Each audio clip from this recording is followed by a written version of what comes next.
Okay, well, good morning, everyone. Good morning. Good morning. Everyone's awake. Right side of the ground, we're upward, so it's all good day. I know most of you, but if you don't know me, my name's Todd Johnson, the president and CEO of the Chamber, and we certainly will. Yeah. I'll pay you later here, JR. But we are honored to have our council members to be standing up here, and we're going to get to learn a lot from them today. So we are live streaming this, so we hope that some of the residential area are able to dial in on this and start learning about all of our campaign candidates, because they all have very interesting traits, and we're excited that they're dedicating themselves to run. I am going to be real short. There is for those of you who are resident in Beverly Hills, there's an evacuation program, a drill that'll take place on May 2nd.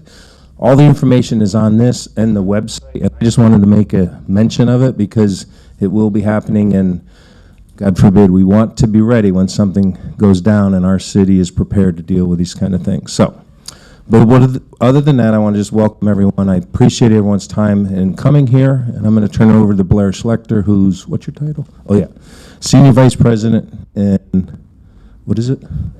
I know, Economic Development and Government Affairs. Thank you, Todd, and I want to welcome all the candidates. Thank you all for being here. It's great to have all 11, so great to pull this all together. Just a few quick housekeeping items about the format of this. So we're going to start off with 1-minute opening statements by each of the candidates, followed by a series of questions, and then a 1-minute closing statement. Each of the questions will have a time limit of 1 minute as well, and we are going to time it to kind of keep people in order, so we ask you to be succinct. We have one mic, but we're going to be passing it from left to right, or I guess from your perspective towards the left, and we'll hand the mic to you. The forum is being moderated by our two members of our board of directors, David Miharuni and Howard Rossoff, so I want to thank them for their efforts. And lastly, as chamber members, I want to encourage you, we have these four government affairs committee meetings once a month to talk about policy and advocacy issues that affect the business community. So I want to encourage you to come out. They're the second Thursday of every month at 4 p.m. It's a great way to stay informed about what's going on in the community. And with that, I'm going to let David Miharuni kick things off and start the forum, and I'll hand the mic to the candidates. Thank you so much, Blair. Just to be clear, everyone has a minute. We're not playing favorites. Even if I like you, we're going to stop you. And so if I go like this or like this, know that you have like 10 seconds to go. Barry, we were going to start with you. Tell us your opening statement. All right. I've been a resident and a business owner in Beverly Hills on and off for, God, almost 20 years, 30 years. So I've been a little bit frustrated with some of the things we had to deal with as a business owner. So I believe the residents of Beverly Hills needs one of their own who is in the trenches, who is working with and living with the same challenges, needs, and desires for a good life.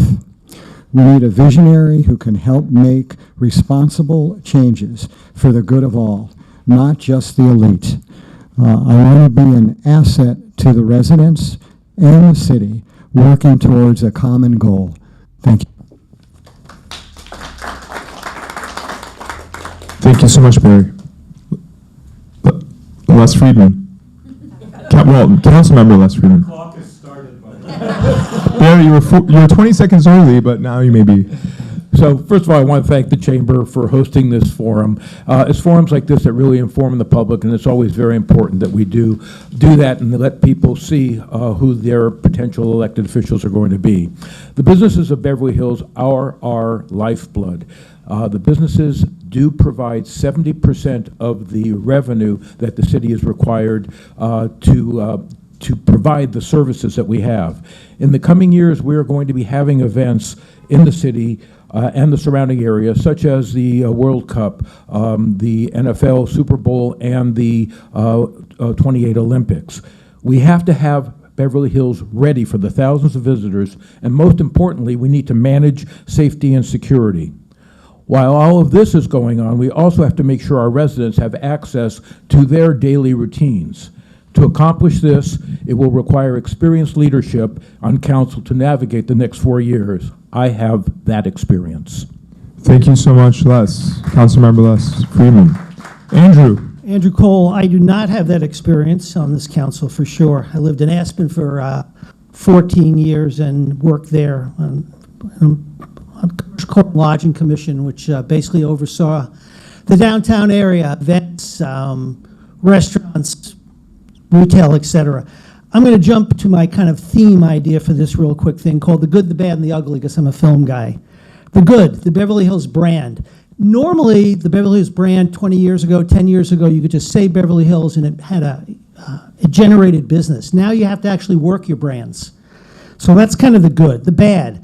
It seems that the stores on Olympic, Robertson, by the way, there are stores on Olympic and Robertson, Little Santa Monica, and they're there. There's actually stores, although they don't seem to ever be promoted or even thought of. 10 seconds, it's going to be hard.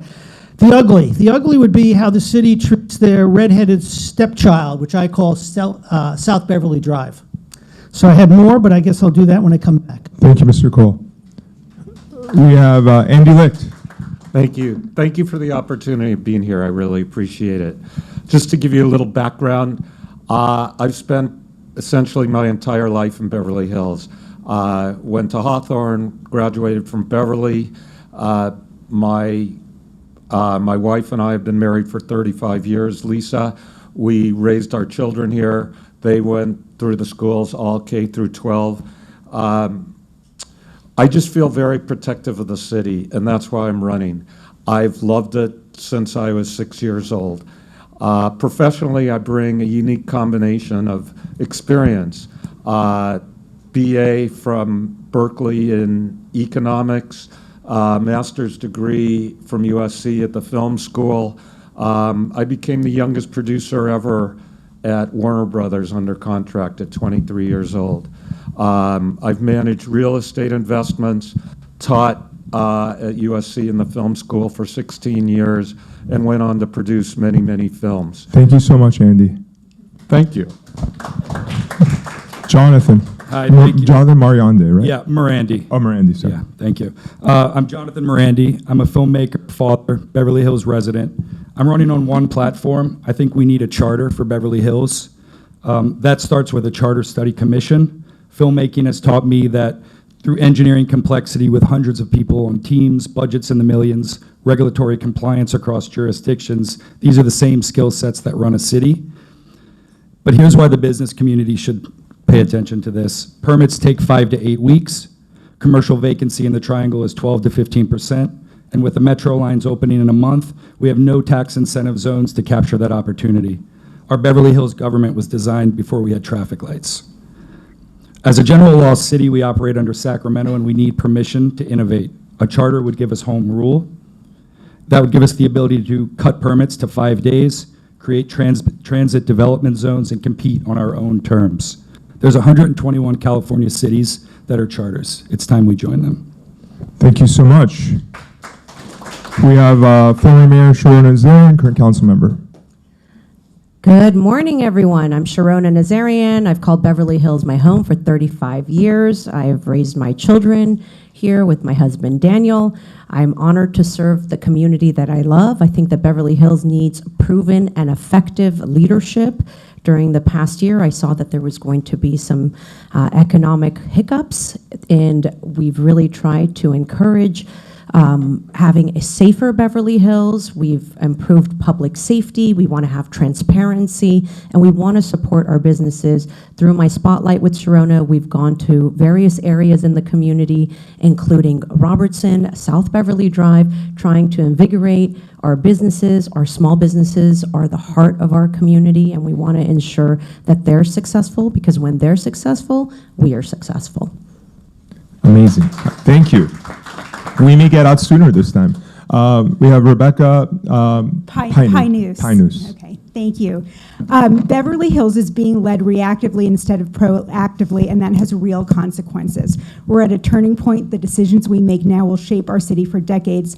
I'm running because I'm prepared for that moment and I'm the right person for right now. I'm a third-generation resident. I grew up in the Flats and I live in the Southwest as a renter. I'm also a Metro rider. I understand both the luxury side of our city and the day-to-day livability for residents and for businesses. As former chair of Cultural Heritage, I've landmarked 42 key properties. As the current chair of our Architecture Commission, I've helped approve over 150 projects, including commercial, multifamily, and flagship retail like Dior.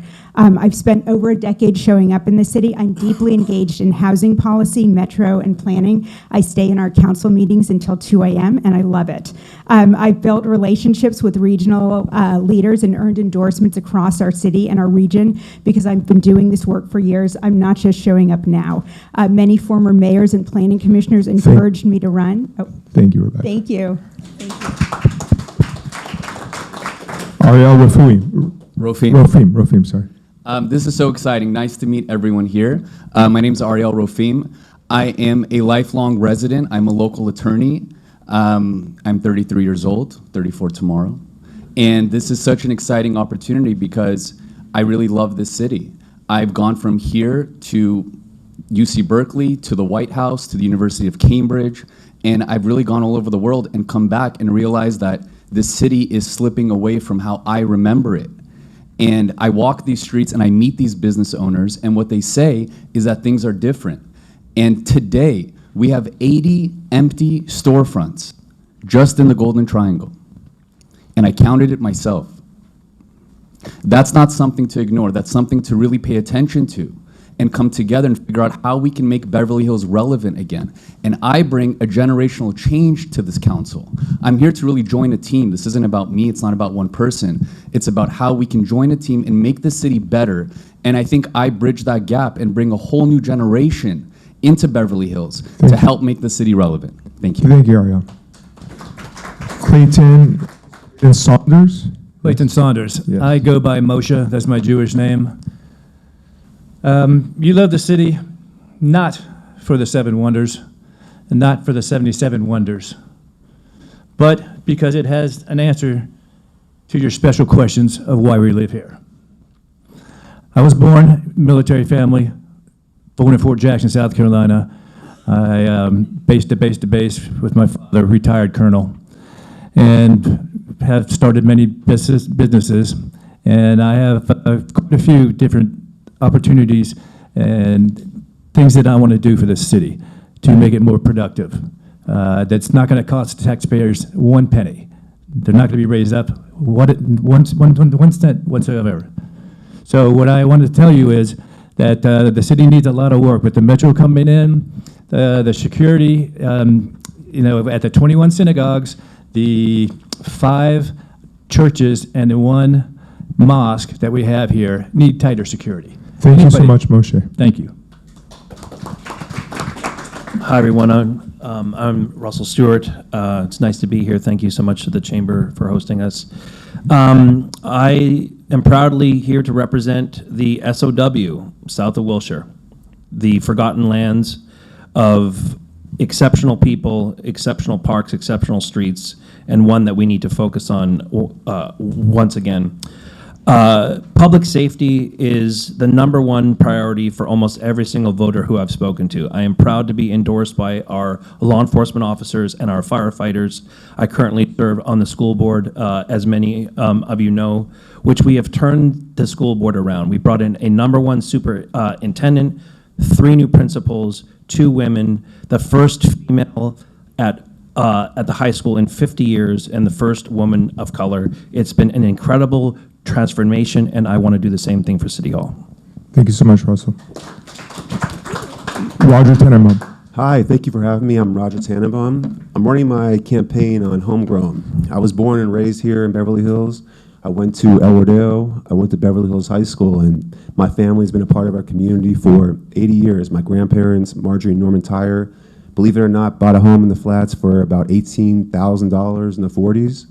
My parents, Patty and Robert Tannenbaum, they dedicated their lives to our city, and I'd be honored to do the same. When I first started running for this office, I went out and interviewed a lot of people for my campaign manager. I talked to all different ideologies, left, right, center, and I came to the conclusion that Patty Tannenbaum right here, my mom, I decided to hire her because together we know the city inside and out, but we have the same ideas to keep the city safe and to make sure that whoever does run our city, they run for the people. So if elected, that's exactly how I'll run the city. Thank you. Thank you so much. Now we have Howard Rozoff. Okay, thank you. Arbitrary way to do it. Can you get to my timer?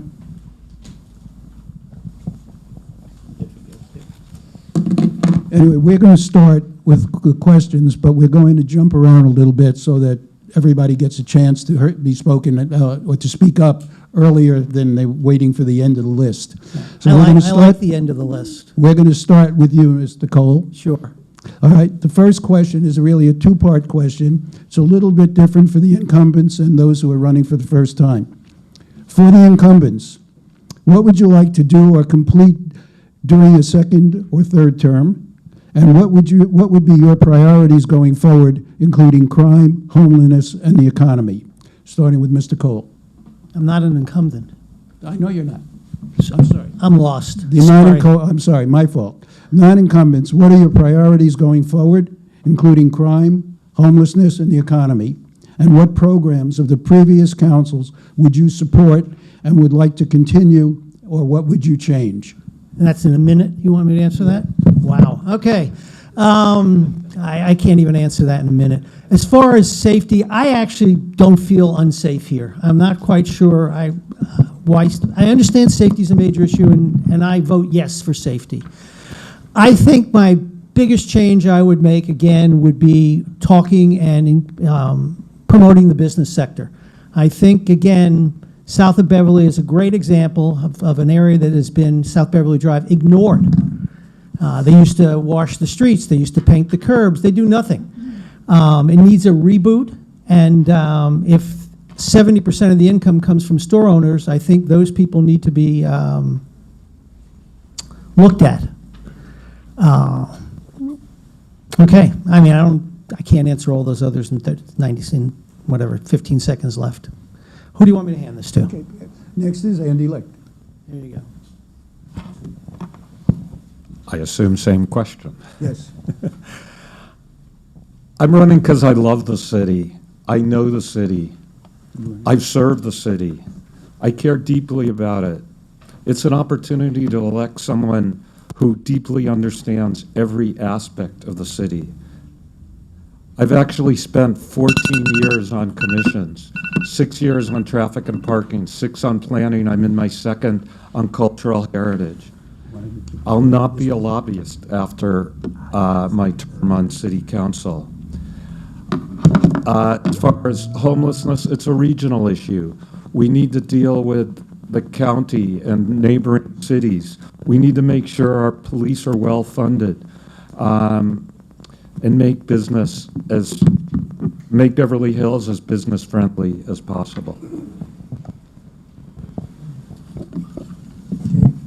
I think in addition to a charter and a charter study commission, I'd like to try to put into play a 5-day permitting. San Jose did it. They had a 6-week process. They took it down to 8 days. They're a much larger city than we are.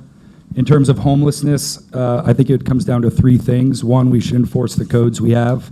There's municipal laws in place for encampments. One encampment in front of a business will affect a business for 15 to 20% less people coming through and less revenue. That's a huge impact. I think that regional coordination through a charter would give us the ability to work with LA County. That would let us work more closely with the county services and on splitting the costs.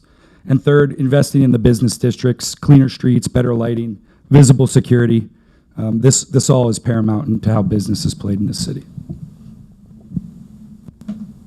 Thank you so much. Yes.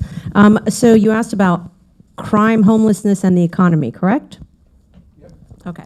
So crime is down by 20% in the city of Beverly Hills. That's as a result of the work of the council. We have worked diligently with our police department. We've utilized technology to be force multipliers using drones, automated license plate readers. We have 3,500 cameras throughout the city that are monitored 24 hours a day, 7 days a week. 50% of our operating budget goes towards public safety. I will continue to support that. With regard to the metro coming, we have prepared with wraparound services that are truly remarkable. Not only the cameras, making sure that it's a clean area, making sure that there's proper lighting and being a welcoming space, but also making sure that we have the support that we need to hold people accountable as far as safety is concerned. LA 28 is coming, as was mentioned, and I created a long-range planning as well as in special events planning for that. And with regard to the economy, we were facing a slight deficit this year. I'm proud to share that we ended with a slight modest surplus, but that's Thank you. because of the leadership that we did to make sure that our city is safe. Thank you, Sharona. Rebecca Piners? Thank you. I think when it comes to crime, homelessness, and economy, I think about our metro coming in our 2 stations. I think I'm the only metro rider up here and someone who's been engaged in metro for years. And I see this as an area where all 3 of those things really come together, where we viewed this as a threat instead of what can we do about it as an opportunity. I think that we naturally will have more crime. We'll have different riders. We'll both have riders and the regional issues that Metro brings, but we have not activated the area around La Cienega whatsoever. We're opening a station there on May 8th. There's no new businesses in the area. I think that's a total lost opportunity, and it's something that can also affect crime, homelessness, and our economy by driving economic generators in that area, to provide safety in that area, and to reduce crime in that area. There's something called crime prevention through environmental design, and to my knowledge, we've done very little to none of that. Thank you, Rebecca. Thank you. Ariel? Hi, 2 questions. One, can you repeat the question? And we're not doing a random selection, right? You're right. For the non-incumbents, what are your priorities going forward, including crime, homelessness, and the economy? And what programs of the previous council would you support and like to continue, and what would you change? Well, I think in many ways the council has done an amazing job. I really love the former mayor's drone in a box program. We've done a lot of things that have allowed us to capture crime and allowed us to pursue those that commit crime in our city, and we've done an amazing job at capturing them beyond our borders here. However, I don't think crime is down. The statistics might show us that crime is down from previous years of during COVID, or when the city was rampant from the Black Lives Matters protests and the riots that were going on. But if you compare this city to when I was a kid, to when I was at Beverly Vista and I was at Beverly High, you cannot say it's the same. I vividly remember seeing police officers going up and down my street almost to a laughable point. That's how secure we felt based on police visibility. But today we have the same amount of police officers on the streets as we did when I was in 8th grade. And that just doesn't make any sense. And that's something that I want to change. I don't want Covered 6 to be here. I want more officers who can actually do something. Thank you. All right, you're welcome. Thank you. Obviously, we have to worry about the homeless situation. It's a sympathetic situation as well. But we want to make sure that even everyone at home who is watching this, that we have to be sympathetic to it. But at the same time, we need to preserve the security of our neighbors, our business owners, and our building owners. I have a neighbor who lives across the street. She won't go out to get the mail is what she does. It's the only thing she does. She will not go out at night. She's afraid to go out at night. It's not just the people, it's the coyotes and a few other things too.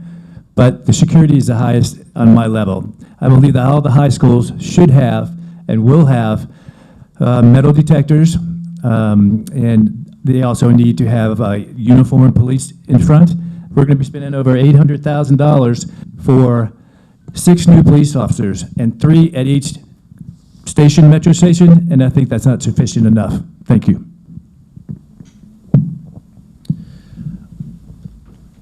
I think one of the first things I'd like to focus on is just honesty. You know, we hear about the reduction in crime, but then do residents feel like there is one? And the answer is no. I agree with some of my colleagues up here that the city is doing well, and people still want to come here, but we need to maintain that. And we need to maintain that by a show, like Ariel said. I do not see the police. I see a lot of covered six. I see a lot of ambassadors, but I do not see police. And crime might be down statistically in certain categories, but with all due respect, that is some cherry picking. We need to enforce laws. Homelessness is here to stay. It is not their fault. We need to partner with our neighboring cities and the county, and we need to make sure that our law enforcement and firefighters are respected, well-paid, and well-trained, and right now, they are hurting. Thank you. Look, I love the city and the police department. I think they do a great job. The surrounding areas of Los Angeles, we know, is extremely dangerous. The cities in this country and the world have become more dangerous. And I want to focus mostly on safety. I've talked to so many residents, and the one thing that comes up every single time is the speed up and down our streets. And I think as a community, it's something that speed bumps are not, that we can come together as one to try to tell people, whether it's our kids, our family members, please slow down, because I really have heard that from about 100 different people. You hear all different issues, but the one issue that has been reoccurring is a simple issue that we can all work on, is just try to slow down on the streets, because people do feel unsafe. So, for under a minute, that's the best answer I can give you as a point that I really wanted to get across to everyone here and anyone listening at home. Thank you. Thank you. And as soon as we get a microphone down to the other end, Barry Axelrod, you're up next. Thank you. Being a resident and spending most of the time in my shop, 16 hours a day, 7 days a week, I really see the situation with the homeless. And it's very difficult. It's difficult on the shop. It's difficult for the residents. I see them walking into my shop, and then there's a homeless person in there who smells badly, touching things in the shop, and the customers walk out. And there's not much I can do about it. One of the homeless actually attacked one of my customers, and then they went down to Earth Cafe, did the same thing. I think that's a major issue. Also, I've been working very closely with the Metro, or trying to work with them. They are not friendly to the city. Metro is almost an organization on their own who is actually telling the city and the residents what to do. They've constantly broke their promises to me. We were supposed to set up a community event. We were supposed to set up business advertising and promotion. Thank you, Barry. So the fact of the matter is, violent crime is down 20%, and in almost every category, crime is down. And that is because of the efforts that this council has been engaged in over not just the last 3, 4, 5 years, but ever since I've been on council. We have a drone program that is second to none. There are over 200 police agencies who have come to see our program and how we fight crime in Beverly Hills. I would expect that we will expand that program. We have plans to expand the program so that homes, private homes, if they choose, can be part of the 24/7 watch at our police station. Our police station. In terms of homelessness, we have been able to maintain the fact that we do not have camping because we have services that are available for those who are homeless. And I project that we will continue that, so the city never has people sleeping or camping on our public streets. Thank you.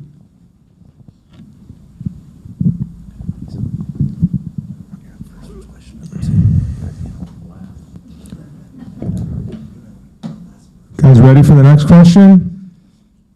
We're going to start with Jonathan. And we're going to move every two to answer your questions. So that's what happens. Yeah, exactly. So the next question is, please describe your primary source of campaign funding, and specifically, have you received or would you accept funding from any labor unions? As it currently stands, I'm self-financing my whole campaign. I've received a small amount of money from family, but by and large, it's all on my own accord. I think with unions, it would be dependent on what the union represents and who they are. I'm open to working with anyone, really. I think the charter study and the charter aspect for Beverly Hills is really important, and we can come together from all sides and all places on this. Thank you. Thank you so much. I'm running a grassroots campaign. It's all based on funding from the community.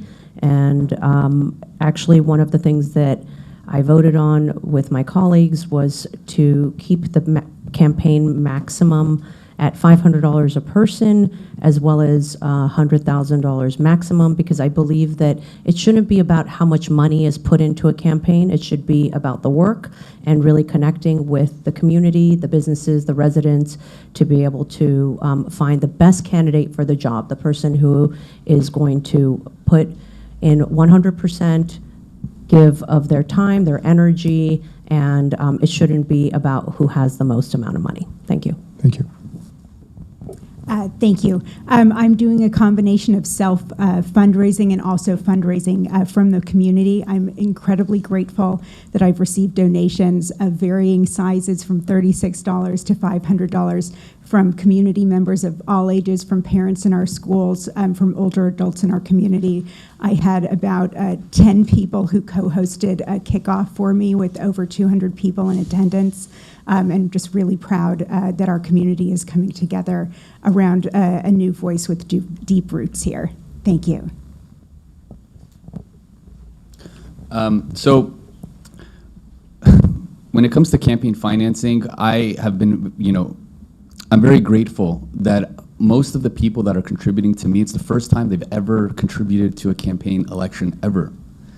And with that comes its own challenges, because there's a reason why this council, it could be the average age is over 60 years old. And that is not a reflection in whole of our community. We have an entire generation, multiple generations that are being ignored, and their desires and their ideas and their creativity is not unlocked in the way that it should be. And it could make our city much more powerful if we found a way to bridge that gap. To contribute, the maximum could be $500. Anyone near my age does not have $500 laying around to be able to contribute to a campaign. A lot of the issues are systemic, and we're trying to overcome that, but to answer your question, most of my donors are young, and it's also self-financed. Thank you. So, yeah. Moshe. I am self-funded. My wife and I, Rivka Saunders, sometimes she goes by Rebecca. I will not take a paycheck from the city or any financial benefits from the city. If I'm forced to take a paycheck from the city, then I will donate that back to the city, the people who need it most, not me. I want this to be a good sign for the police department and fund them more, and the fire department. The police chief and the fire chief have done a great job, and I want this to go back to the city where it really, really belongs. Thank you. Thank you. Well, so before you go in, we don't take any questions from the audience. However, there's some important people from the YouTube audience that have texted me and said, there's so many candidates here that it's hard to keep track. So to the extent that I don't mention your name, just mention your name before you answer the question. So. And since Blair made sure that my name tag was straight. Yeah. Russell Stewart, to all of those at home. I am self-funded. I'm grateful to many of the community members who have graciously donated. I will not accept any funding from any labor unions. I am glad to see, I believe all of us up here had accepted the campaign funding limit, but also too, we do have the rules of self-funding. And if you look at the election from only 2 years ago, if you pull up their filings and see what the final spend was, it was considerably higher than what the campaign limit is. And that is because we are allowed to self-fund. I don't have that kind of money. So, but I think that there is a disparity for sure. If you do have the ability of self-funding well beyond the campaign limits, you do have a great advantage. And I agree that more younger people need to be up here leading and focusing on the future for the younger generation. Thank you. Hello, Roger Tannenbaum. Like I alluded to before, I'm running my campaign on homegrown. I hired my mother for a reason. Obviously, she's been involved in the community for a long time. She donated her life to this, and the two of us came to the idea that, well, look, when I interviewed many, people for this job, they all came with ties to different groups and this and that. And I want to make sure that if elected, I'm going to have independent judgment, and I'm going to run and make sure that I'll talk to people, and I want to vote for the will of the people. So with that said, I've taken no money on right now, and I'm having a campaign party on Saturday from 4 to 6. Everyone's welcome, but at this point, I'm self-funded, and I would like to keep it that way to make sure that I remain independent and make best judgment for our city. Thank you. Thank you so much. Barry?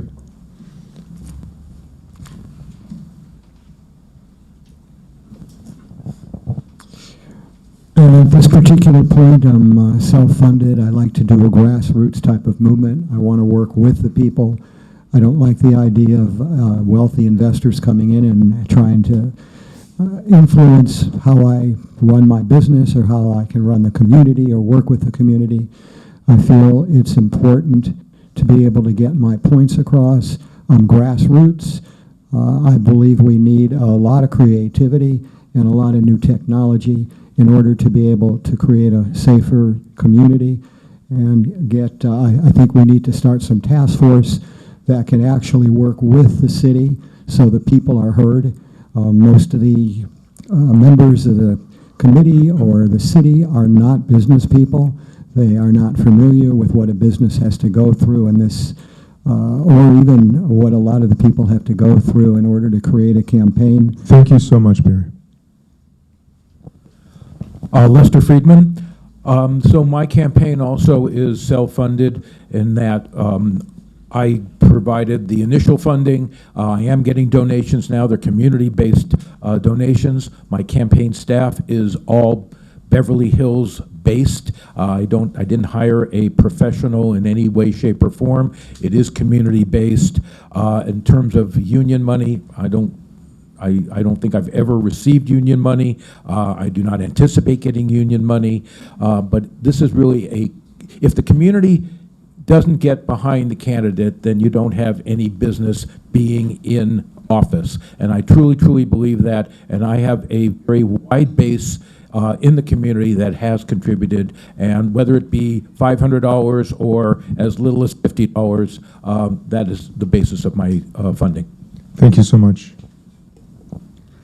I'm not taking any money. I'm just kind of doing everything myself. I think that if I'm not taking money, I don't know if that disqualifies me from representing the community. I kind of don't appreciate that.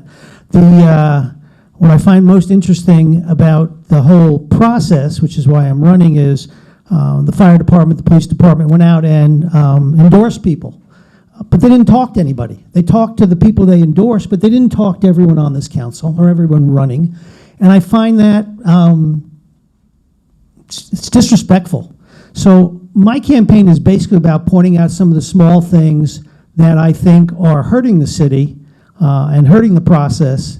And my objective is to hopefully create a stamp or create some consciousness about things that are being done that shouldn't be done the way they are.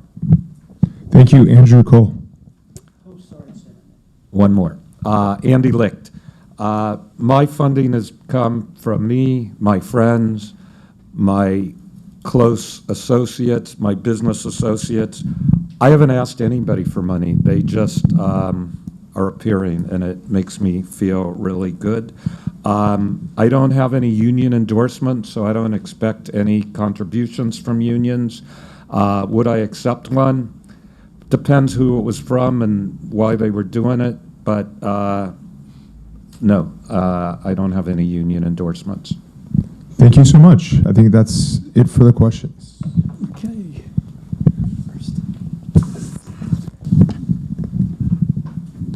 Moving on, we're going to start question number 3 with Rebecca Pinus.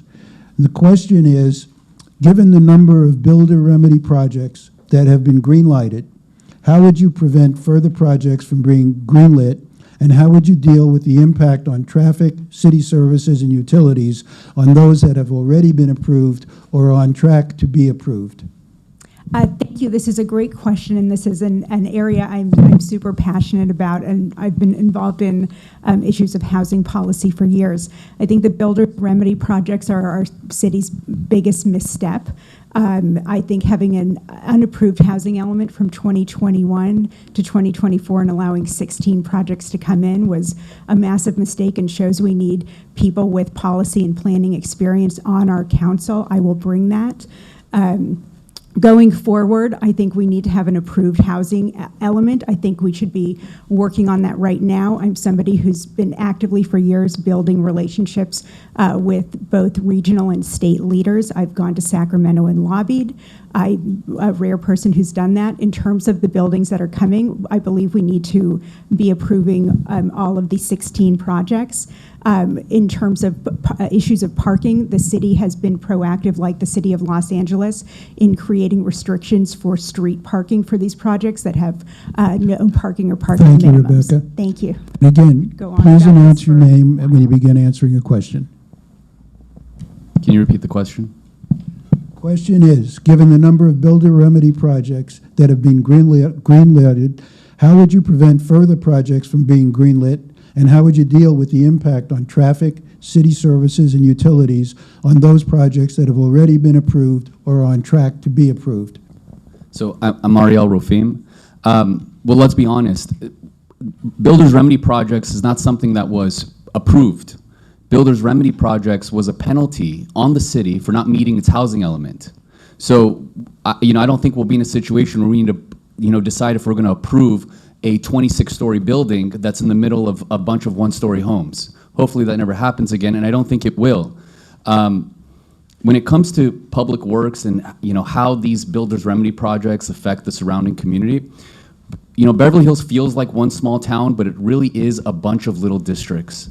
People are impacted by things that are unique to their community, whether you're in the south or in the north or in the west or in the east. And the way the council should respond is by going back to the community and asking them, how do you feel? What should be improved? What do you think that we can do? And we've seen that with the power outages out in the south. There are things that we are missing. We are missing the point, and going to the community is the way I'd go about it. Thank you. I am Moshe Saunders. With the metro coming in, it's a two-edged sword. Because of the fact that with the metro coming in, the second fact is we have to have a certain amount of people living in a certain distance, diameter from the metro. So that creates a problem for the people who are here. I was at the La Hacienda Park meeting recently, and the Southeast Beverly Hills and the Southwest Beverly Hills are being underserved by the city council and the city. So my goal is to work with them and make it more safe for them.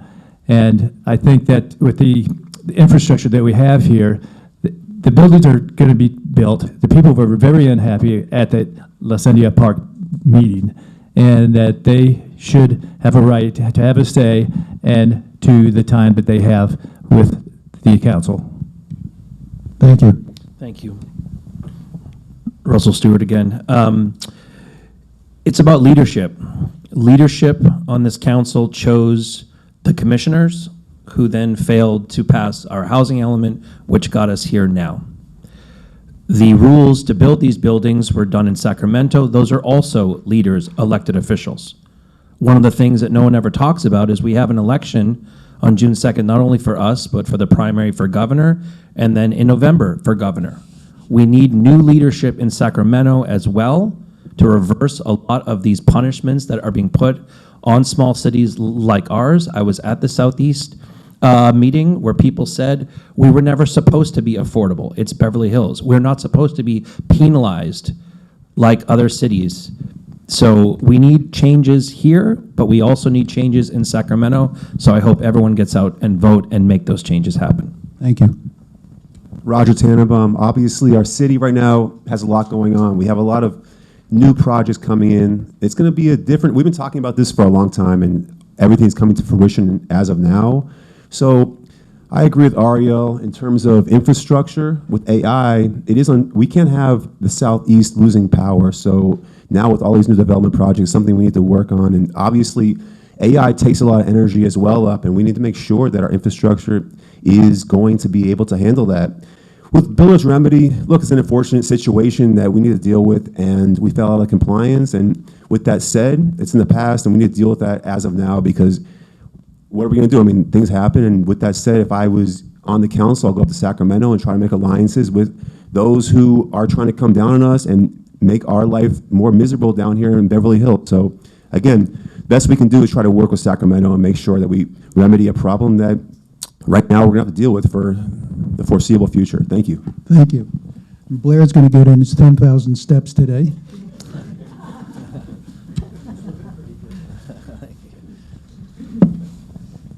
Barry Axelrod.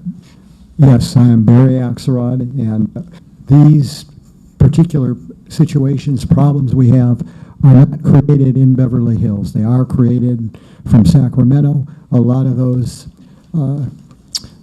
programs, we as a city can't do anything about it. The main question is, what can we do with the programs and the people and the funding that is available to us in Beverly Hills to be created, put programs together that will help solve some of these problems. A lot of it has to be done from inside our community. Yes, I think we can send people to Sacramento to possibly get help from them, but the likelihood of getting it the way things have been going right now is unlikely. So again, we have to put together a task force. We have to figure out how to work out the problems creatively. We may have to bring people in from outside the community to help fund projects that will solve some of the problems we have. Thank you, Barry. Lester Friedman. So amongst the 11 of us who are sitting here, there are 2 of us that have gone through this builder's remedy and how we got to where it is. I think there's a lot of misconceptions of how we got there, but it is here and we have to deal with it. The city has instituted rules now regarding parking, which will be a burden upon those who are building buildings that are not up to the Beverly Hills parking standards, etc. We continue to do that. We are looking at other options also to deal with the problem that we have. But this is not a problem that Beverly Hills created. It is a problem Sacramento created, and primarily those legislators up in the Bay Area.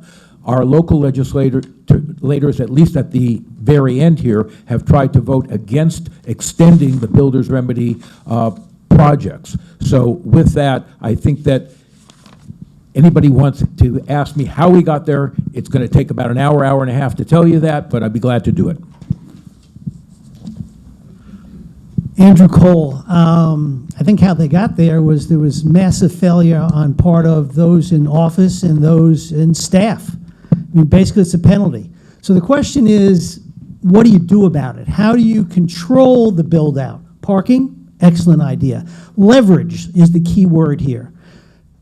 Someone needs to come in, or a group of people need to figure out a creative thing to be smart and to be a bit nasty, probably, because the only way you're going to control this build-out is by finding leverage in the deal. So that's how I see it. I don't think the current, anybody here, in office currently has that kind of mindset. I think I would bring that mindset to them, and I've got 10 seconds to say leverage. Andy Licht. I've spoken to developers and council members in other cities. Council members all tell me the same thing. Developers come in asking for the moon and expect to be negotiated down. That's how I would handle it. I spent 6 years on the Planning Commission. I understand developers. I've negotiated with many developers. We need to eliminate our adversarial relationship with Sacramento. That's all. Hi, Jonathan Morandi. So a charter wouldn't allow us to ignore mandates, but through the builder's remedy, but it would give us the tools to rezone and look at the Wilshire corridor as a possible infrastructural change. We could have answered some of these mandates in that time and redevelop those places to answer those needs. We have a 103,333% increase this cycle 6 from cycle 5, where we had 3 mandates put upon us. It would be tough to put blame on anyone here today, because I just don't think we had the tools as a city, as a general law city, to answer that. Can you repeat the question one more time, please? Sure. And tell us your name again. Yes. Not that anybody doesn't know it, but, Yes, Sharona Nazarian. okay. The question is, given the number of builder remedy projects that have been green-lighted, how would you prevent further projects from being greenlit, and how would you deal with the impact on traffic, city services, and utilities on those that have already been approved or are on track to be approved? Well, yes, thank you for that. So I think that, first of all, it's about being proactive and planning ahead. The best form of governing is local governing. We've had to experience Sacramento overreach. I have lobbied for our city in both Sacramento and Washington, D.C. I have a very strong working relationship with our senators and our assembly members, everyone who really is a part of our city. The problem is that it's a moving target, and that's what happened with Builders Remedy. We had, we're not the only city that experienced this. Our staff was working diligently to try to find solutions. Right now, we have a Nexus study going. We're trying to find ways, for example, with the parking to have, be proactive, and I think that we need to get something built. And the city has locations that they've identified, and that's exactly what we're doing. Thank you. Thank you. That ends this question.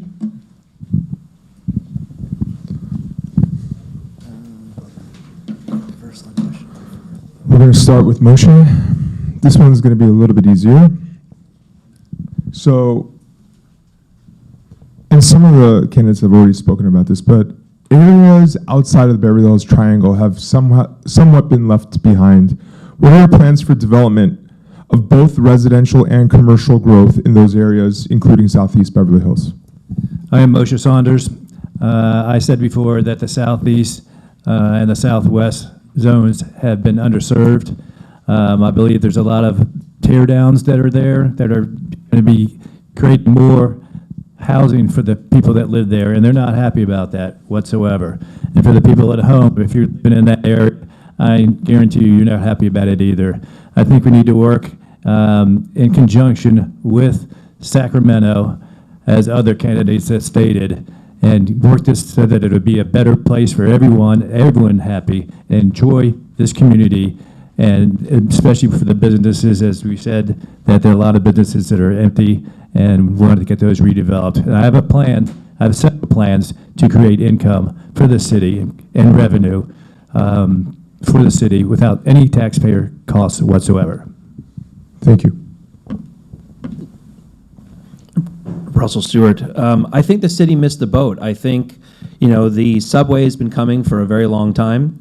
I think if we just look at this just realistically, if you step off the subway at Wilshire and La Cienega, there's really nothing there. I mean, you have a bank across the street, and you have the Cedar-Sinai building, and you have the old Flint building there, but there's really nothing for people to do. So if you come to Beverly Hills on the subway in less than a month from now, your first experience is the kind of dead corner of Wilshire and La Cienega. That should have been developed. It should have stores and cafes. It should be exciting.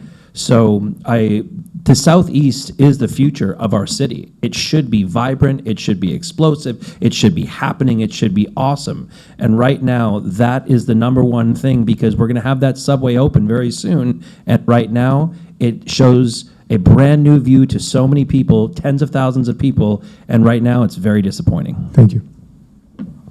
Roger Tannenbaum.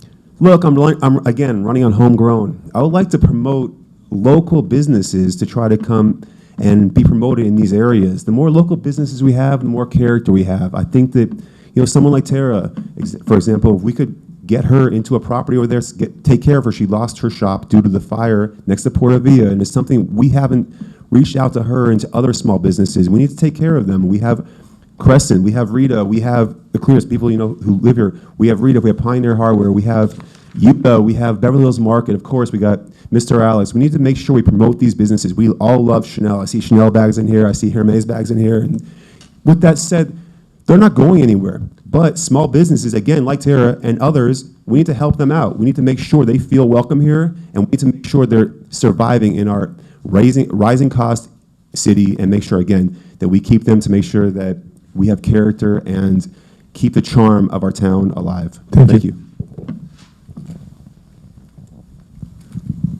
Next, we're going to go to Barry Axelrod. I'm Barry Axelrod. One of the ways to solve the problem with housing and parking and so forth is to create and use the city more like a business than a government. Nobody in the planning department that I've been working with is able to give me the same answer for the same project to create what I need to do to put a sign up in the store. It took me 6 weeks, 7 weeks to get a sign in my store when it was something very simple. And if somebody there was able to give me an answer, it could have been done in less than a week. We have to have more efficient planning department regulation and rules that everybody can look at. It has to be done with some new technology. You have to be able to go to the website, be able to pull it up, find out what you need, go to the city with a permit, and get an answer right then and there over the counter. Thank you, Barry. Lester Friedman. So let's not forget that that area and those buildings that were talked about are privately owned buildings. The city did take affirmative action, and we purchased property where the Gale Yard is, and we purchased additional property next to it so that we could have development. But we don't have access to that until Metro vacates it, which is going to be coming up. That is homes and businesses that will be able to move in that area. The city also owns a clock tower, which is a building right next to it where the dealership is, and that is something that the city owns, and when that leases up, it'll be another area that the city can do something. But it's really individuals that, if they feel that there are opportunities in that area, that they should have expanded it. The city is obviously willing to work with any business that wants to come to it. I grew up with my family initially in the southeast area. I'm well aware of the issues in the southeast area, and we will work to make sure that the southeast is up to the other standards in Beverly Hills. Thank you. Can you also repeat the question? Yes, the question is, what are your plans for development of both residential and commercial growth in areas outside of the triangle, including Southeast Beverly Hills? Okay, I'm going to take a little different approach. The subway, in my opinion, was the worst idea ever done. When I saw the idea of the subway in the film Speed, I thought it was a joke, but obviously they kept going. The solution to the subway and that corner would have been a destination piece. Example, the Academy Film Museum. If the Academy Film Museum was up there, people would actually go on the subway to go there because they'd have some reason to be there. We need to find another destination piece that could fit into that space so people have a reason to get off the train. Second, what I would do immediately is I would take the farmer's market, which is sitting over there, and put it on South Beverly Drive. Farmers markets should not be, it should be a driver for the community, not something tucked away. So that would be one of the first things I do. Also, I would try to find other events that would drive traffic, because events drive traffic, and Beverly Hills, while they have events, have really lagged behind in developing new events because they don't really have the resources to do it. They don't have the space. Thank you. Andy Licht. The city doesn't plan. We look at projects that are being presented. We need to promote South Beverly Drive, Robertson, Wilshire, and work with the businesses that are there and make sure these areas get the same marketing opportunity that are given to the Triangle. I successfully spearheaded the campaign or the effort to have mixed use in the city, which I think when implemented will do well. Unfortunately, we don't have a lot of developers coming to us yet with mixed use projects, and we only allowed them on the major thoroughfares in the city. Jonathan Morandi. I think this is another great opportunity for a charter. We could have the tools to rezone these places and bring in revenue options and opportunities. I think one thing I would do was move towards a 90-day permit resolution. This would include the 5-day turnaround, give us 48-hour event permits and same-day renewals. It's 2026. We're still operating with a Model T in a Tesla world. Hi, Sharona Nazarian. I started the long-range planning committee in our city because I think that it's really important to plan for the future of Beverly Hills, and that includes the southeast portion of town. Actually, 30% of our city is in that area, and it would be like if you had a high-rise and you didn't utilize 30% of your building. So I think that it's extremely important for economic vitality for our future to recognize that. When we went to Miami and New York, I encouraged businesses to come to that part of town. It is also a wonderful opportunity for young families and to make it more affordable. It's kind of the gateway to come to Beverly Hills, and that's something that I've been trying to encourage whenever we have the opportunity to be able to have new families coming into Beverly Hills. We have been trying to expedite the permitting process through AI software that we've developed, and the Gale Yard is an area where we are looking to really increase and perhaps put a parking for that part of town to be able to revitalize it, because as the metro comes, it's going to be a great opportunity. Thank you. Thank you, Rebecca Pinus. So I'm a rare person who lives in the South. I live in the Southwest. We have primarily council members who all live in the flats or above Sunset. So I will actually represent these areas.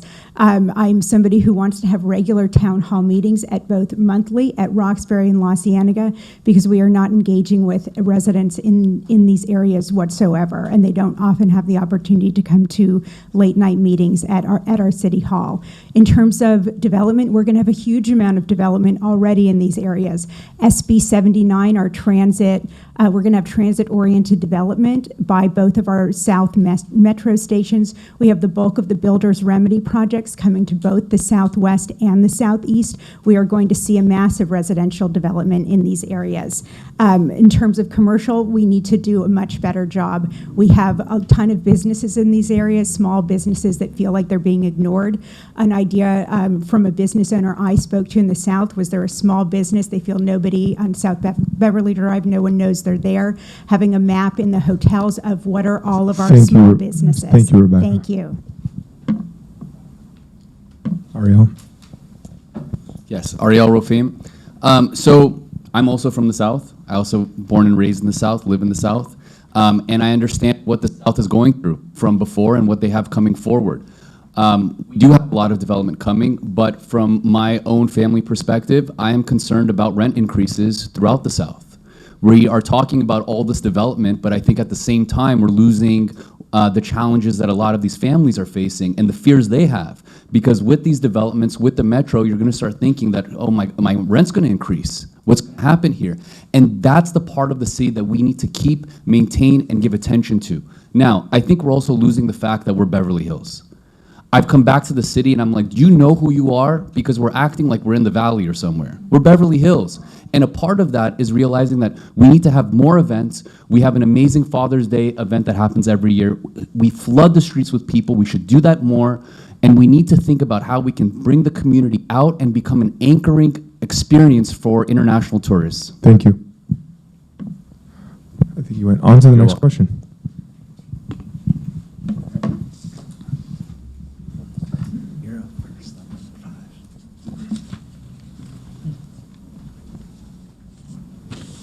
Okay, we're going to start this question with Roger Tannenbaum.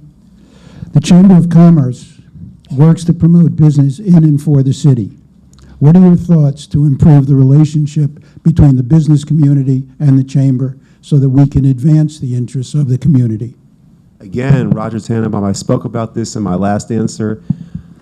Yeah, I grew up here, and I frequent all these businesses, whether, like I said earlier, similar to my last answer, so I'm going to be a little repetitive, but Yuta, Rita, Barry, I can go through the list, Mr. Alex, Beverly Hills Market, Pioneer. I've been to these places since I'm a little boy, and I do feel as if when I talk to each one of these owners, they feel a little left behind by how much energy we put in to trying to get international and businesses from other areas of the country to come here. Not to say we don't need them, and I think we do a great job of bringing them in. Beverly Hills is internationally known for a reason, but I would love to see, again, our small business owners and our local residents who own those businesses as well feel more part of what's going on here and being taken care of a little more. So yeah, that's my answer for that one. Thank you.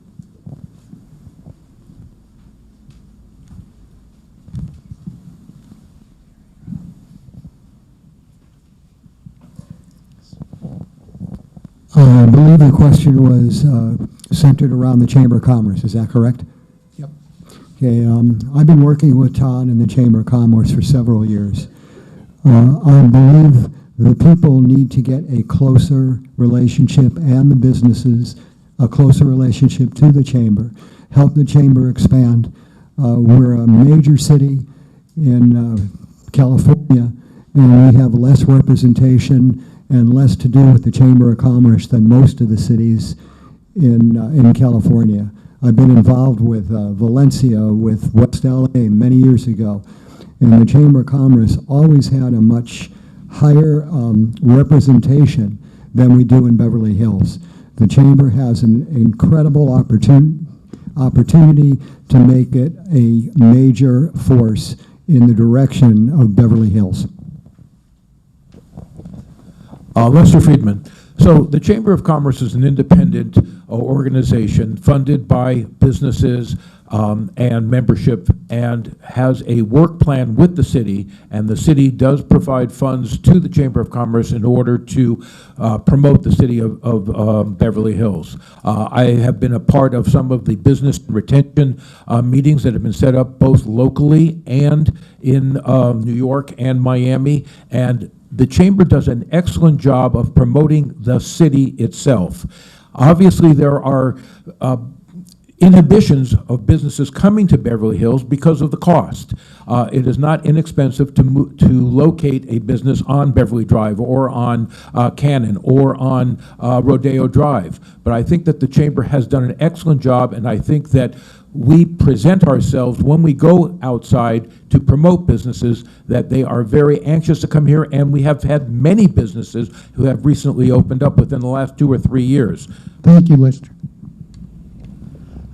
Andrew Cole, in respect to the fabulous Father's Day event, which is the car show, does not put heads in beds, doesn't generate the money it needs to be. Events that need to be developed are those that fill up hotel rooms, because that tax money is what pays for all this stuff.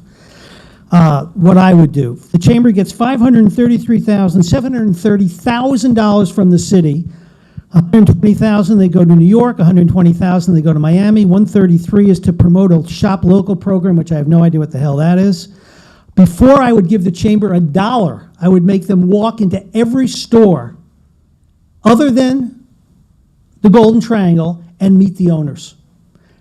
Get some perspective, do a little legwork. My dog and I know more store owners than I would say most of the people in the Chamber, other than, again, Golden Triangle.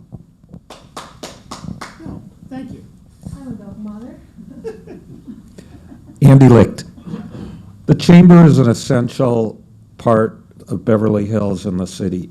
We need to treat the business community as a true partner. What does that mean? Good communication, early input, and be as helpful as possible in the permitting process. I support smart, balanced growth that fits the character of our city.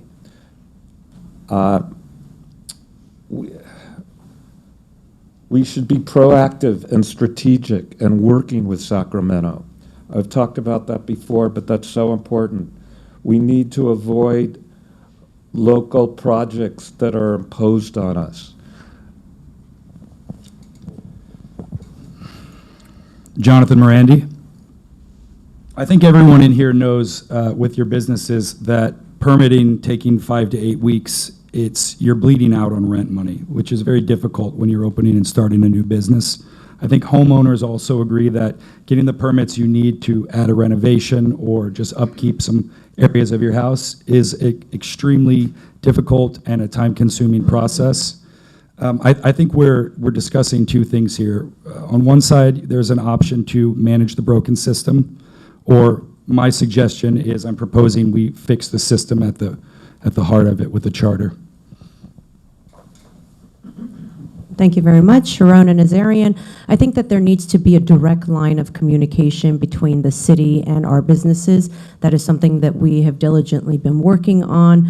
I have a very strong working relationship with the chamber. I think that we've had about 2 ribbon cuttings a week during my term as mayor, and we have had events to encourage everyone to eat, shop, dine, and stay in Beverly Hills, including an evening of unity, unity through tourism, which brought 24 consul generals from different parts of the world to be able to talk about tourism and ways that we could partner with them. We've generated various events and really trying to bring energy and excitement to Beverly Hills, encouraging everyone to want to really know that Beverly Hills is a globally recognized city, but it also has a small town heart, and we support our local businesses and our small town businesses as well because they are.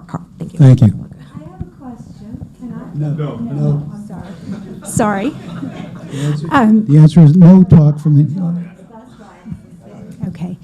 Rebecca Pinus, I'm chair of our architecture commission. I see a lot of the new businesses that are coming through, and I think we give too much attention to a lot of our luxury retailers, and we need to be giving attention to small business. I'm going to put her on the spot, but Tara Riceberg, who owned Tessero, which burned, is in the room right now. She's a small business owner. She's a commissioner. Nobody from the chamber reached out to her when she lost her store. She was supposed to be honored at our city hall for her business, and once the business went away, City Hall decided they were no longer going to honor her. That's not the way we stand up for our small business owners and for our community. I think we need to be doing a much better job of amplifying our small businesses and really making people feel at home and like part of our community. Hi, can you repeat the question, please? question was, the Chamber of Commerce works to promote business in and for the city. What are your thoughts to improve the relationship between the business owners and the Chamber of Commerce? Ariel Rofim. Look, first and foremost, we are losing our small businesses. And when we do that, we're losing quality foot traffic. If you want to talk about how to promote small business, you should really consider how to get rid of the fees that you guys assess to these small businesses. Whether it's a ribbon cutting, or you have the mayor appear, or you want to introduce a new city to the community, you guys are charging fees for this. And it makes it a little difficult if you're a small business to meet those fees, yet really want that promotion. I think that given the money that the city gives and how well the chamber does with its luxury businesses, that they should consider that if you are a small business in the city, if you're part of our community, we welcome you by not charging you the same thing we charge a bigger brand. That's how we maintain our small town feel, by being reasonable in how we approach our own community. Thank you very much. Moshe Saunders. Where do I start? I'm trying to bring business to Beverly Hills. There are so many retail shops that are empty. And I mentioned, I heard a number of 80, but that's not even including the office buildings. I'm trying to get a business here, Mr. Jade Coffee, to Beverly Hills, but the rent is so high. Also, I'm going to partner in another business in Turkey, Global Natural, and trying to get more business here in the Beverly Hills and Los Angeles area. I think the Chamber's doing a great job. Todd, I think you're doing a great job here, and Blair, you as well. But I think we should look into some tax incentives to get some of these people into these retail shops that are empty. Thank you.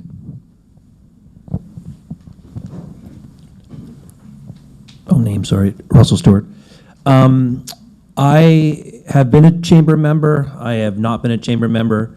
I own two separate businesses in the city of Beverly Hills. I agree with some of my colleagues up here. The support needs to be more. It definitely, in my opinion, as a small business owner, that the chamber definitely leans more into the bigger businesses in the triangle, or if you want to pay for, a ribbon cutting or something of that nature. My opinion is, if you have a business license in this city, you should at a minimum be able to qualify for a web listing at the chamber. 99% of people find our businesses through the internet. You can get on Yelp, you can get on Google, you can get on all of these other places, but to give, I believe it's $550 is the minimum membership fee. To just have a web listing for every single business is a good start, and then at least we can get more traction for the smaller businesses that nobody knows about. Thank you. That's the end of this question. Only one time, Roger. So, we're actually doing amazing on time. I had a question as a backup, but I don't like it anymore because it's kind of been already asked. So, we had another question from the audience that was, I said, we're probably not going to get to that, but we got to it. And for all those who were at the inauguration of Mayor Corman on Tuesday, and it's similar to what someone asked in the audience, he mentioned Beverly Hills in the 40s is different than Beverly Hills today, and it's going to be different than Beverly Hills tomorrow. So my question is, what does Beverly Hills mean to you? Nice general question for 1 minute. So, what does Beverly Hills mean to you? So he knows who's starting. He did good. Plus, good job. Lester Friedman. So Beverly Hills is my home, both in the family that I raised here and the business that I own in Beverly Hills. It is a wonderful place to live. I don't think there is a safer community in Southern California, probably in California, period, that I would rather be. We have excellent police and fire services. Our schools is the reason that I came to Beverly Hills when my kids were very young. So you go through the city, and if you've ever flown over Beverly Hills, you see all of a sudden this patch of green where if you're on the outside areas, it's all brown. We have a wonderful place, and my idea is that we must maintain what Beverly Hills is and what will it be in the future. Thank you so much. Andrew Cole, I would have thought, with considering everything business-oriented, that you could have found a better question, nothing personal. What does it mean to me? I've lived in New York, I've lived in Aspen, I've lived in Beverly Hills. I've lived in 3 brand stars in the United States. I really enjoy Beverly Hills. What I enjoy most about it is the walkability. Fortunately, I live about half a mile from the newsstand. I walk through Beverly Hills all the time. So that's one of the things I really like about it. I'm not sure what it means to me in that sense because I wasn't born here. I have no relatives here, and but I like it. It's a great place to live. I think where Beverly Hills in the business community falls apart or falls short is in how they operate. I think council staff, I don't think they're held accountable on numerous issues. I got here because they wanted to raise pickleball prices from $10 or $20 for what we used to pay for 2 hours to $200, a $900 increase. Nobody did the math, nobody did the research, and I started going to battle with them, literally. Thank you. And now I'm here. Andy Licht. Beverly Hills isn't just a place for me, it's the foundation of who I am. It's where my story began. I started here at 3 years old in preschool. I grew up in the neighborhoods, attending the schools, Hawthorne and Beverly. It shaped my values, my friendships, and my sense of community. Beverly Hills represents excellence, but more importantly, it represents care. It's a city where people look out for one another and where neighborhoods matter. I went walking with a man yesterday on a swall. He knew every neighbor. He knocked on the doors and said hi. I won't mention his name, but his first name. Everybody knew him. That's what I want. That's what I love. I feel very protective of that. To the mean, it means safety. You can be proud of a community that expects and deserves the very best. The city just isn't a place where I live. It's my home. Thank you. Yeah, I have to agree. Beverly Hills is home. Part of the reason my wife and I came here and started a family was the opportunity. We're within Los Angeles County, which I think is probably one of the greatest counties with opportunities and access maybe in the world. We're the most famous city in the world, and we have a lot at our disposal. And so with putting in roots and a family here, I found it important tremendously to help in preserving that. Sharona Nazarian, I think that Beverly Hills is globally recognized, but it has that small town feel. I've traveled all over the world. When you land in Beverly Hills, when you walk in here, you feel the difference. You feel it with the energy, you feel it how clean it is. It is the garden capital of the world. We have it just feels like home, and it's family oriented. It's right now I feel like I'm living the American dream in Beverly Hills, and that's because this city is all about unity and inclusivity, and it's inviting, and we want to make sure that it remains safe. With our 3 pillars, we want to make sure that it's inviting for the next generation as well, our young families, our young professionals, to make it something that is affordable for the next generation, but also safe and inviting and overall united. Thank you. Thank you.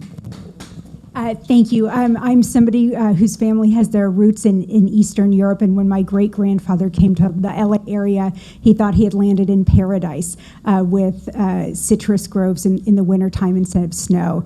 My grandparents had their first apartment on Burton Way. They became builders and developers, developed commercial and residential in the city. I'm 3rd generation of my family to live here. I grew up in the flats, and now I'm a renter in the Southwest, and this is my home. It's a home I've chosen to come back to. I'm a younger person in the city. I'm 42 years old. I love the community here. I love being part of this community. I've served on city commissions over the last 14 years. I love the feeling of home and the sense of camaraderie here, that I can walk down the street and there are people I know from a couple of years, there are people I know for generations here, and that's what the Beverly Hills that I want to bring forward. I also know so much about our history and legacy and think I'll be an amazing ambassador for our whole city. Thank you. Thank you so much. Hi, Ariel Rofim. I'm a product of this community. I've been here since I was in 6th grade, from Beverly Vista to Beverly High, and I've made it from here to the Oval Office. And no matter where I've gone, you say Beverly Hills, and they immediately know where the heck you're from. And with that comes its, assumptions and maybe stereotypes. And I've never been more proud when I'm in that situation to describe what Beverly Hills really is, because people can't believe it. It's really beyond their comprehension. I'm in the city, and I feel like the city is slipping. It needs to be iconic, and the challenges that are coming to the city require a real advocate. It's not just about understanding our history and knowing who we are and knowing our neighbor. That is a given. That's what makes you Beverly Hills. It's about, are you prepared to deal with the challenges ahead? Can you fight a hostile metro? Can you deal with the challenges that are beyond our city and encroaching upon our community, and it's coming? Are you a fighter? And I think that's what the next chapter of Beverly Hills is, and that's what the council should reflect. Thank you. Moshe Saunders. Beverly Hills is a very unique place.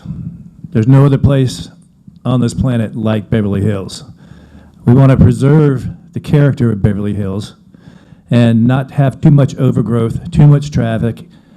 Foot traffic is good for business, of course, but the traffic that's in the cars, I feel like there's a lot of traffic out there that the timing of the lights are not correct and that they need to be retimed, especially for different hours of the day. This is a beautiful, beautiful city. My wife and I live here, and we plan to live here for the rest of our lives. As I said before, military family, I was going from state to state, base to base, and saw a lot of different places. I lived in Aspen, as you, sir, and Greenwich, Connecticut, New York, and I've seen a lot of different places. Also, I don't think it's fair for the taxpayers' money to spend over $200,000 on the artwork on Rodeo Drive. Thank you. Russell Stewart. I'm the proud father of a fourth-generation Beverly Hills resident. Having an 8-year-old in the school system right now, I look at Beverly Hills not just as what it used to be or what it is now, but where it is going.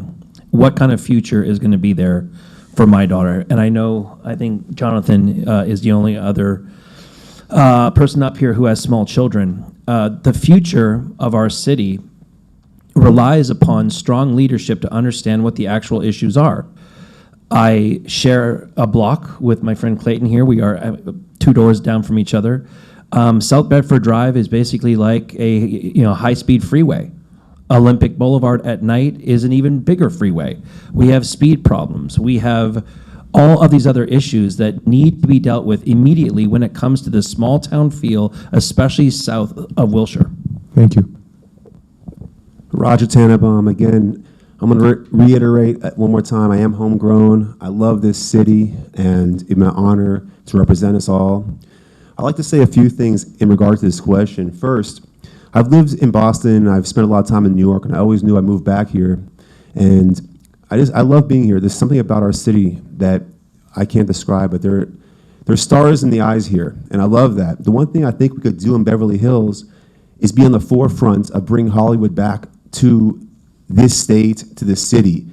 We've lost too many projects to Texas, to Atlanta and Canada and other places. I think that Beverly Hills, we should focus on trying to bring back our #1 industry. We're Hollywood. We are Beverly Hills. I mean, we have Beverly Hills 90210 show. Let's try to make sure we can have some incentives to bring productions back here. So I would love to see our major industry come back and, yeah, protect our small businesses, and safety obviously is #1. With that said, yeah, it's been an honor to represent us all. Thank you. Thank you.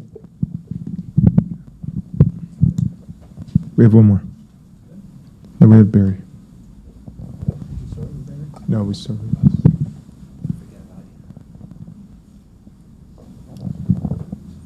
us. Sticking to the question, what Beverly Hills means to me, I grew up in and around Beverly Hills. I didn't go to Beverly Hills High School. I went to Fairfax High School. I went to UCLA. I went to Art Center College of Design. Anywhere you go in the city, anywhere you go to in and around the city, people talk about Beverly Hills. They talk about the luxury, the charm, the beautiful homes, the beautiful businesses. It's not just a destination. It's a place that everybody dreams about.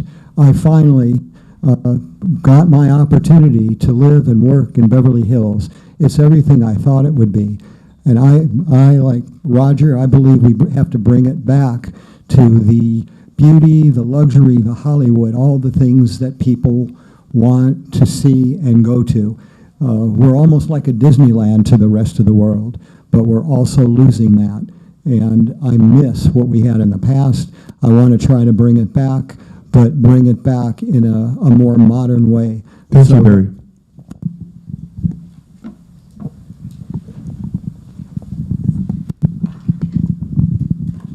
First of all, I want to thank all of you for being patient with 11 people here. It's a long wait till you get your turn to answer.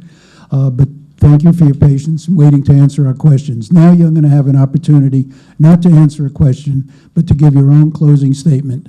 And let's start off with Andy Licht. Andy Licht. Oh, okay. Andy, before you start, my co-moderator and I have agreed to extend this from 1 minute to 1.5 minutes. Okay. I bring real experience making these decisions, not just talking about them. I understand what makes a project work, what makes the city work for the community and the market. I understand both the community side and the business side, experience in both. I'm 14 years on commissions in the city, 45 years as a film producer and real estate investor and developer.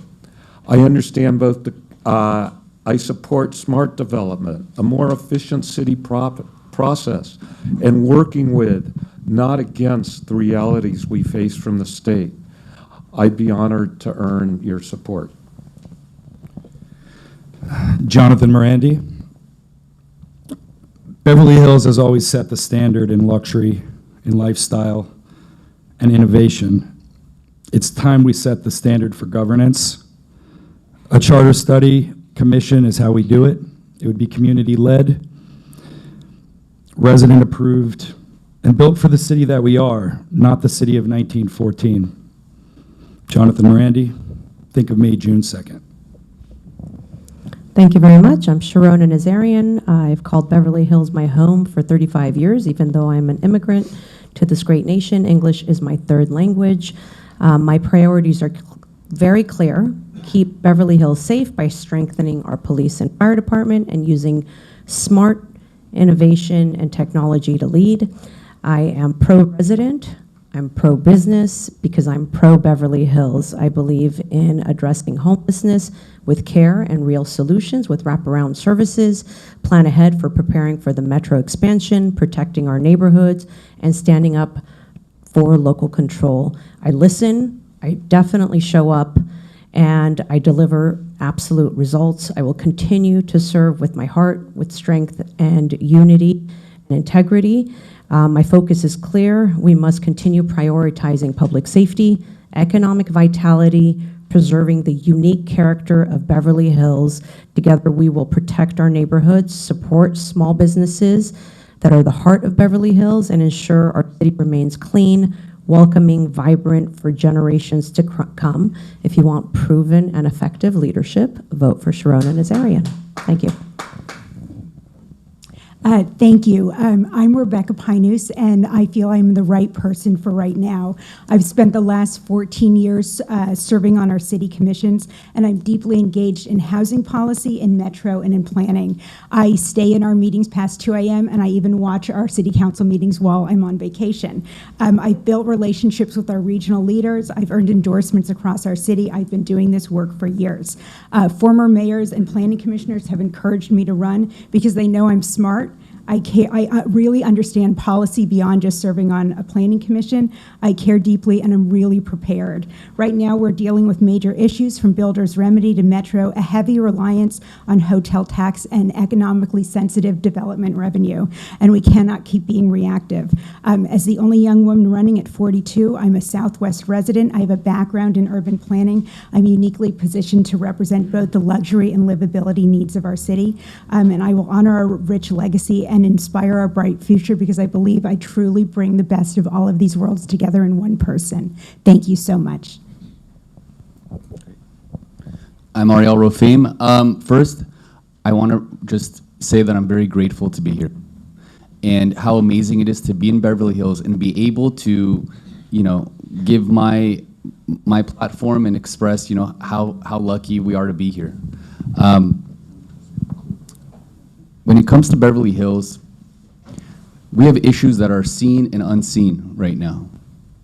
And I want to bring a mindset, a shift in being creative and coming up with solutions that can support proactive safety and support our local business and also reimagine the community experience. And that really comes from the small things like addressing people that are racing up and down our streets to thinking about how do we support businesses and make sure that 80 storefronts in the Golden Triangle that are sitting empty is not okay?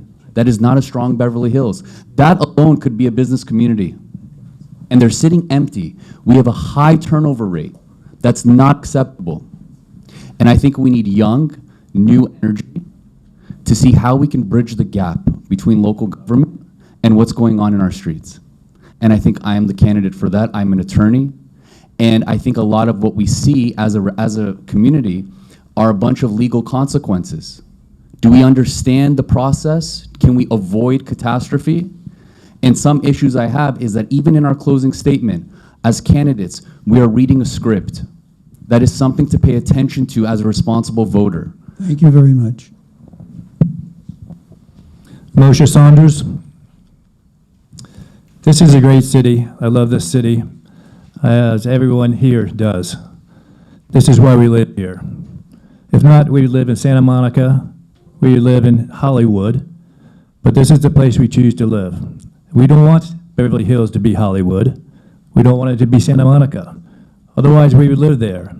So I want the City Council and the Chamber of Commerce to work together and get this to a better community, preserve this community, get more businesses here that are empty. There's so many storefront retail stores that are empty. And with that, I am actually West Coast Ambassador for the Gold Institute of International Strategy, and we have an office right next to the Capitol in in Washington, D.C. We work on legislation. I work with the congressmen, all legislators, and as a member of the City Council, I would focus more on the security. I think we need face recognition for the cameras. I know we have it for the cars and for the license plates, but I would serve this community to preserve our standards and lead with strength, honesty, and integrity for the entire city. I'm Russell Stewart. I'm proud to say that I tick off a lot of boxes when it comes to this city. I love this city more than anything. I moved here in 2007. I am proud. My parents were proud when I could call them and say I finally moved to 90210. My wife's family, 4 generations here. My daughter, who's in the school system here. I'm a small business owner. I live in the Southwest, so I represent the unrepresented right now. And our future here is going to be dependent on people who can admit our faults, who can not just champion all of the sunshiny parts, but who can admit that we need to do work. It is better to not just look good, but to be good. And when you are good, looking good comes automatically. So we need to focus on small business. We need to focus on safety. We need to focus on making things easier to win here. Permitting. Signage for, I cannot even tell you how many business owners I've talked to who just had difficulty putting up a sign in their front window. Guys, let's get out of our own way. We are the greatest city on earth. We're the greatest brand on earth. And the only enemy to us right now is us. Let's champion small business. Let's protect our schools and protect our streets, and we will maintain this incredible brand and an incredible life for all of us. Roger Tannenbaum. Thank you all for listening to us. It's been a couple of hours, and I feel like at this point, we've gotten our points across, and it's an honor and privilege to work with all of you, the city, and all of you as well, sitting up here with me to try to keep our city a great place to live, a place we're proud of, a place we call home, a place that we have kids that grow up, and it's a special place. The one thing I could say is I want to make sure people in the city, they know me well who know me, and the ones who don't, I want to let you know I'm always available. Anybody can call me at any time, always get back to you. I work for my father, and he was well known. He asked me, hey, Roger, did you call this person? I'd say, yeah, I called him a few times. They never called me back.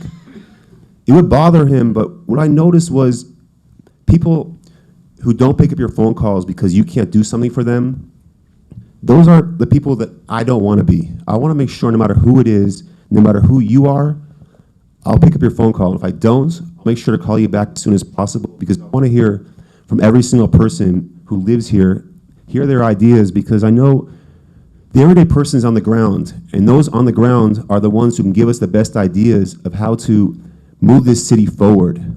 Again, I'm running this campaign with my mother for a reason. We're trying to come in unbeholden to anybody, and I appreciate all your time. Thank you so much, and it's been an honor and privilege today. Thank you.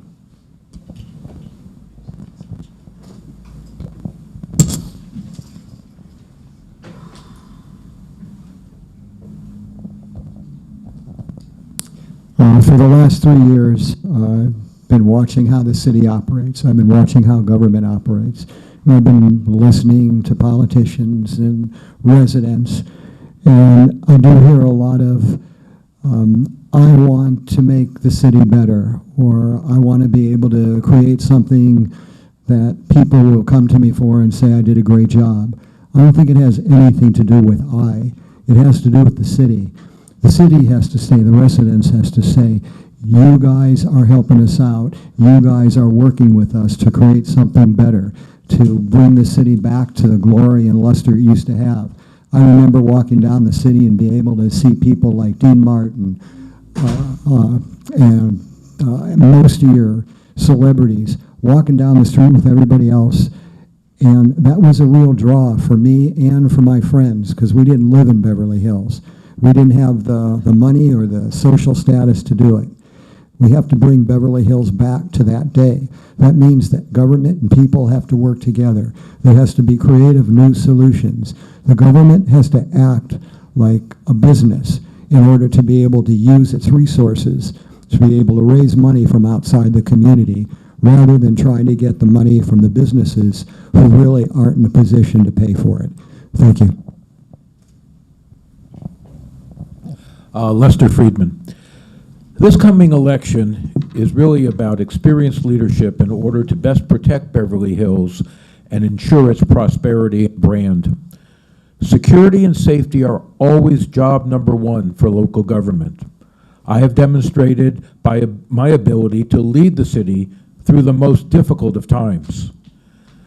The improvements that I have achieved during my term have been the 24/7 real-time watch center, expansion of our CCTV cameras, more sworn police officers, and our drone program. We do have more police officers now than when I started in 2017. I was one of 2 council members on the negotiating liaison for the One Beverly Hills project.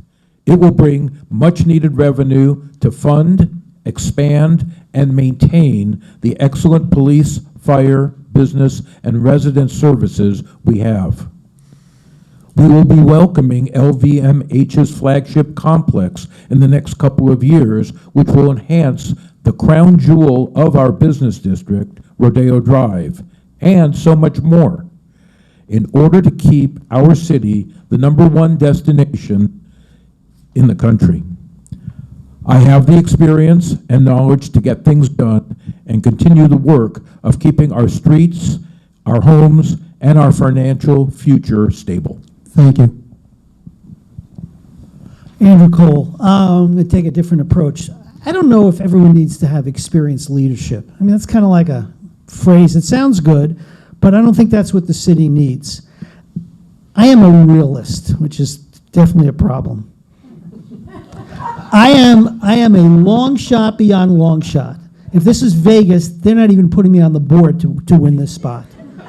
Sharona, whose odds, I'd have bet $100 to win $10 because she's kind of a lock. Lester has got a lot of experience, knows a lot of people, and he's fighting for that. We'll call that the 4th seat, because there's 3, 2 already in there. Sharona 3, him 4, maybe not. 5th seat is really an important seat. The 5th seat should be someone who's not related to all these people, who doesn't have their experience, but can bring a new perspective, a new creativity, some energy to this place. I mean, this is like you could fall asleep watching these meetings. I suggest to the public what they need to do, and it's not necessarily vote for me, look at the people running, look and say, okay, that person would be a great 5th seat up there, because that person, whether it be a he or a she, will not just nod. They will push the envelope. They will hold the members of City Council accountable, and more importantly, they will hold the staff accountable, which I believe has not been done in a number of areas. Thank you. Okay.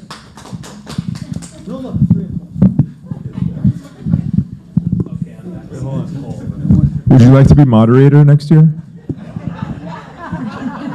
moderated in Aspen 9 elections. We are from Okay. Thank you.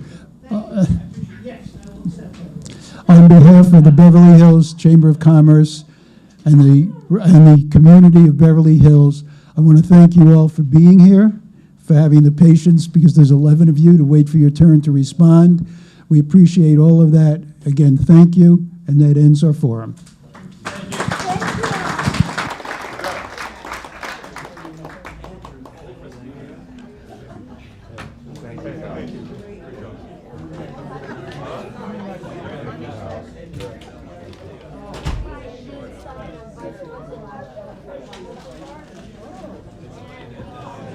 Vice President of what?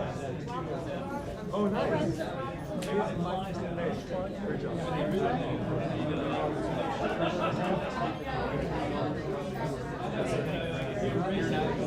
Yes, I know. One street has a camera going this way.